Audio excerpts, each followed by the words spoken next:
In this lecture, we'll discuss the overall features of our solar system and what those features can tell us about the origin and formation of the planets. We're going to concentrate now on the general structure of our solar system and its major features in order to try to understand how it all came to be. First, the motions of the planets and moons are similar. The Sun, planets, and large moons generally orbit and rotate in a very organized way. Orbits are nearly circular and nearly in the same plane. All planets orbit the Sun in the same direction, and most planets orbit in the same direction in which they orbit, with fairly small axis tilts. The majority of the solar system's large moons have similar properties. Second, there are two major planet types. The four inner planets are quite different from the four outer planets.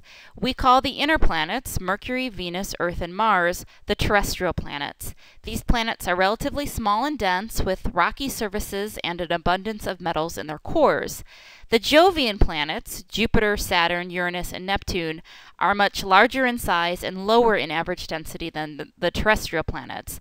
The Jovian planets have rings and many moons. They lack solid surfaces and are made mostly of hydrogen, helium, and hydrogen compounds like water, ammonia, and methane.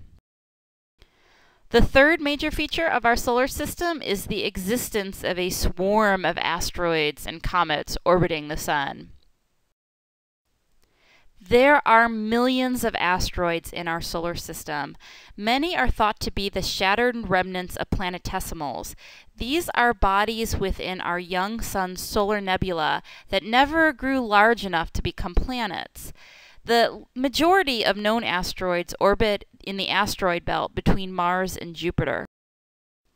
Comets are also small objects that orbit the Sun, but they are made largely of ices like water ice, ammonia ice, and methane ice mixed in with rock. Comets become visible when they pass close to the Sun and heat up.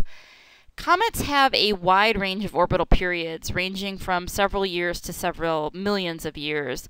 Shorter period comets originate in the Kuiper Belt, which lies beyond the orbit of Neptune. Longer period comets are thought to originate in the Oort cloud, which is a spherical cloud of icy bodies that extends from outside the Kuiper Belt to halfway to the next nearest star. There are over 5,000 known comets. This number is getting larger, but it's really only a tiny fraction of the total potential comet population. The total number of comet-like bodies in the solar system may number 1 trillion.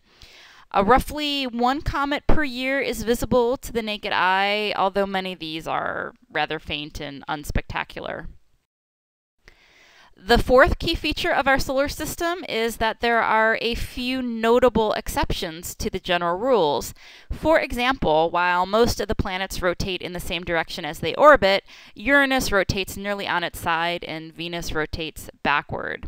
Similarly, while most large moons orbit their planet in the same direction as their planets rotate, many small moons have more unusual orbits. Our own moon is an anomaly, being one of the largest in the solar system.